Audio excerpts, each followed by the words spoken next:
ওম নমঃ ভগবতে বাসুদেবায়। জয় শ্রীকৃষ্ণ। রাধে রাধে। আজ 30শে মাঘ, 13ই ফেব্রুয়ারি, শুক্রবার। আজকের দিনে পালিত হচ্ছে ফাল্গুন মাসের কৃষ্ণপক্ষের একাদশী, বিজয়া একাদশী।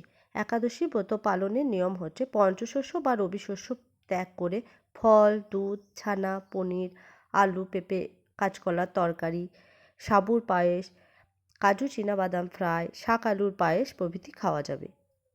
এই তিথিতে রান্নায় সূর্যমুখী তেল অথবা ঘিয়ের ব্যবহার করতে হবে। অন্য কোনো রকমের তেল ব্যবহার করা যাবে না, যেমন সর্ষে তেল, soybean oil, rice oil, palm oil. এই সমস্ত তেল ব্যবহার করা নিষিদ্ধ, কারণ এই সব তেল পঞ্চশস্য দিয়ে তৈরি। একাদশী তিথিতে পঞ্চশস্যের মধ্যে পাপ পুরুষ বাস করেন, তাই পঞ্চশস্য বর্জনীয়। এছাড়া কোনো রকমের নেশাদ্রব্য যেমন চা, কফি, বিড়ি, সিগারেট গ্রহণ করা যাবে না। একাদশী ব্রত পালনের নিয়ম হচ্ছে প্রাতকালে ঘুম থেকে উঠে স্নান কার্য সেরে শুদ্ধ বস্ত্রে প্রথমেই ভগবানের সেবা দিয়ে দিন শুরু করবেন। আজকের দিনে আপনি যা গ্রহণ করবেন তা প্রথমে ভগবানকে সেবা দিয়ে প্রসাদ রূপে গ্রহণ করবেন। যদি সম্ভব হয় সকাল ও সন্ধ্যায় দুবার ভগবানের সেবা দিয়ে সেই প্রসাদই গ্রহণ করবেন। আজকের দিনে অতিরিক্ত পরিশ্রমের কাজ করবেন না। আজকের দিনে হাতে গৃহকার্য করলেও মুখে হরিনাম জপ করতে হবে, কারণ এই একাদশী তিথিতে হরিনাম জপ করলে সহস্রগুণ ফল পাওয়া যায়। প্রাতকালে পূজা শেষে ভগবান শ্রী বিষ্ণুর কাছে একাগ্রচিত্তে প্রার্থনা করবেন, হে পিতা, এই ব্রত ভালোভাবে পালন করার জন্য আপনি আমার সহায় থাকুন। এই বিশ্বাস নিয়ে ব্রত পালন করলে আপনি দেখবেন এই ব্রত পালন করা আপনার জন্য অনেক সহজ মনে হবে। এই ব্রত পালন করলে ভগবান শ্রীবিষ্ণুর বিশেষ কৃপা পাওয়া যায়। এছাড়া মনুষ্য জীবনের সমস্ত পাপ নষ্ট হয়। একাদশী ব্রত পালনকারী ব্যক্তি মৃত্যুর পর ভগবৎ প্রাপ্ত হন। বিশেষ অসুবিধার কারণে আজ যদি ব্রত করা সম্ভব নাও হয়, তাহলে নিরামিষ খাবার গ্রহণ করবেন এবং দিনে একবার হলেও ব্রতকথা শুনবেন।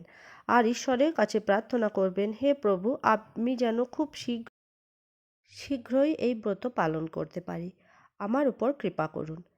যারা একাদশী ব্রত পালন করছেন তারা আগামীকাল সকাল 5টা 59 থেকে 9টা 52 মিনিটের মধ্যে পালন করবেন। পালন মানে হলো পঞ্চশস্যের মধ্যে কোনো একটা শস্য দিয়ে তৈরি করা খাবার ভগবানকে নিবেদন করে সেই প্রসাদ মুখে দিয়ে তারপর আপনি বাইরের পঞ্চশস্য গ্রহণ করতে পারবেন। একাদশী ব্রত পালন করলে ব্রতের আগের দিন ও ব্রতের পরের দিন নিরামিষ গ্রহণ করতে হবে। শাস্ত্রে আছে একাদশী ব্রত হচ্ছে সর্বশ্রেষ্ঠ ব্রত। যদি সম্ভব হয় তাহলে আজকে দিনে একটা ঘিয়ের প্রদীপ ভগবানের উদ্দেশ্যে প্রজ্বলন করবেন। এবার মনোযোগ সহকারে ব্রতকথা শ্রবণ করুন। স্কন্দ পুরাণে এই একাদশীর মাহাত্ম্য এইভাবে বর্ণিত হয়েছে। মহারাজ যুধিষ্ঠির শ্রীকৃষ্ণকে বললেন, হে বাসুদেব, ফাল্গুন মাসের কৃষ্ণপক্ষের একাদশীর মাহাত্ম্য অনুগ্রহ করে আমাকে বলুন। শ্রীকৃষ্ণ বললেন, হে যুধিষ্ঠির, এই একাদশী বিজয়া নামে পরিচিত। এই একাদশী সম্পর্কে এক সময় দেবর্ষি নারদ স্বয়ং ব্রহ্মাকে জিজ্ঞাসা করেছিলেন। তিনি এই প্রসঙ্গে যা বলেছিলেন তা আমি এখন তোমাকে বলছি। এই পবিত্র পাপ বিনাশকারী ব্রত মানুষকে জয় দান করে বলেই বিজয়া নামে প্রসিদ্ধ। পুরাকালে শ্রীরামচন্দ্র 14 বছরের জন্য বনে গিয়েছিলেন। সীতা ও লক্ষ্মণের সঙ্গে তিনি পঞ্চবটী বনে বাস করতেন।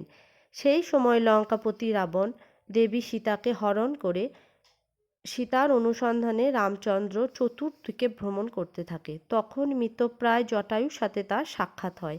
জটায়ু রাবণের সীতাহরণের সমস্ত বৃত্তান্ত রামচন্দ্রকে জানিয়ে মৃত্যুবরণ করেন। এরপর সীতা উদ্ধারের জন্য বানর রাজ সুগ্রীবের সাথে তিনি বন্ধুত্ব স্থাপন করেন। ভগবান রামচন্দ্রের কৃপায় হনুমান লঙ্কায় গমন করেন। সেখানে অশোক বনে সীতাদেবীকে দর্শন করে শ্রীরাম প্রদত্ত অঙ্গুরীয় বা আংটি তাকে অর্পণ করেন। ফিরে এসে রামচন্দ্রের কাছে লঙ্কার সমস্ত ঘটনার কথা ব্যক্ত করেন। হনুমানের কথা শুনে রামচন্দ্র সুগ্রীবের পরামর্শে সমুদ্র তীরে যান। সেই দুস্তর সমুদ্র দেখে তিনি লক্ষ্মণকে বলেন, হে লক্ষ্মণ, কিভাবে এই অগাধ সমুদ্র পার হওয়া যায় তার কোনো উপায় খুঁজে পাচ্ছি না। উত্তরে লক্ষ্মণ বলেন, হে পুরুষোত্তম, সর্বজ্ঞাতা আদিদেব আপনি, আপনাকে আমি কি উপদেশ দেব? তবে বগদালভ্য নামে এক মুনি এই দ্বীপে বাস করেন। এখান থেকে 4 মাইল দূরে তার আশ্রম। হে রাঘব, আপনি সেই প্রাচীন ঋষিশ্রেষ্ঠকে এর উপায় জিজ্ঞাসা করুন। লক্ষণের মনোরম কথা শুনে তারা সেই মহামুনির আশ্রমে উপনীত হলেন। ভগবান রামচন্দ্র ভক্তরাজ সেই মুনিকে প্রণাম করলেন। মুনিবর রামচন্দ্রকে পুরাণ পুরুষ বলে জানতে পারলেন। আনন্দ ভরে জিজ্ঞাসা করলেন, হে রামচন্দ্র, কি কারণে আপনি আমার কাছে এসেছেন তা কৃপা করে বলুন। শ্রীরামচন্দ্র বললেন, হে মুনিবর, আপনার কৃপায় সৈন্যসহ আমি এই সমুদ্র তীরে উপস্থিত হয়েছি। রাক্ষস রাজ্যের লঙ্কা বিজয় করাই আমার প্রধান উদ্দেশ্য। যাতে এই ভয়ঙ্কর সমুদ্র উত্তীর্ণ হতে পারি তার উপায় জানবার জন্য আমরা আপনার কৃপা প্রার্থনা করি। মুনিবর প্রসন্ন চিত্তে কোমল লোচন ভগবান শ্রী রামচন্দ্রকে বললেন, হে রাম, আপনার অভীষ্ট সিদ্ধির জন্য যে শ্রেষ্ঠ ব্রত করণীয় তা আমি বলছি। ফাল্গুন মাসে কৃষ্ণপক্ষের বিজয়া নামক একাদশী ব্রত পালন করলে আপনি নিশ্চয়ই সৈন্যসহ সমুদ্র পার হতে পারবেন। এই ব্রতের বিধি শ্রবণ করুন।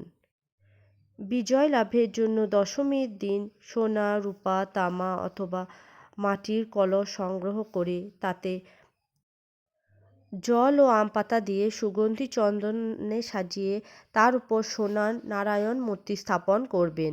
একাদশীর দিন যথাবিধি প্রাতঃস্নান করে কলসের গলায় মালা চন্দন পরিয়ে উপযুক্ত স্থানে নারকেল ও গুবাক দিয়ে পূজা করবেন।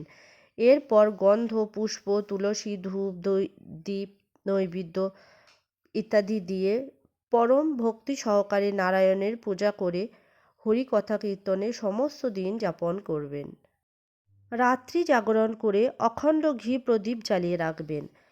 দ্বাদশীর দিন সূর্যোদয়ের পর সেই কলস বিসর্জনের জন্য কোনো নদী, সরোবর বা জলাশয়ের কাছে গিয়ে বিধি অনুসারে পূজা নিবেদনের পর তা বিসর্জন দেবেন। তারপর ওই মূর্তি বেদজ্ঞ ব্রাহ্মণকে দান করবেন। এই ব্রতর প্রভাবে নিশ্চয়ই আপনার বিজয় লাভ হবে। ব্রহ্মা বললেন, হে নারদ, ঋষির কথা মতো ব্রত অনুষ্ঠানের ফলে তিনি বিজয়ী হয়েছিলেন। সীতাপ্রাপ্তি, লঙ্কা জয়, রাবণ বধের মাধ্যমে শ্রীরামচন্দ্র অতুল কীর্তি লাভ করেছিলেন। তাই যথাবিধি যে মানুষ এই ব্রত পালন করবেন তাদের এ জগতে জয়লাভ এবং পরজগতে অক্ষয় সুখ সুনিশ্চিত হবে। হে যুধিষ্ঠির, এই কারণে এই বিজয়া একাদশীর ব্রত পালন অবশ্যই কর্তব্য। এই ব্রতকথা শ্রবণ কীর্তন মাত্রে বাজপেয় যজ্ঞের ফল লাভ হয়। এই ব্রতকথা শ্রবণ করে যদি আপনি উপকৃত হন তাহলে একটা লাইক দিয়ে আমার চ্যানেলটাকে সাবস্ক্রাইব করে দেবেন। ঈশ্বরের কাছে প্রার্থনা করি আপনি আপনার পরিবার নিয়ে সুস্থ থাকুন।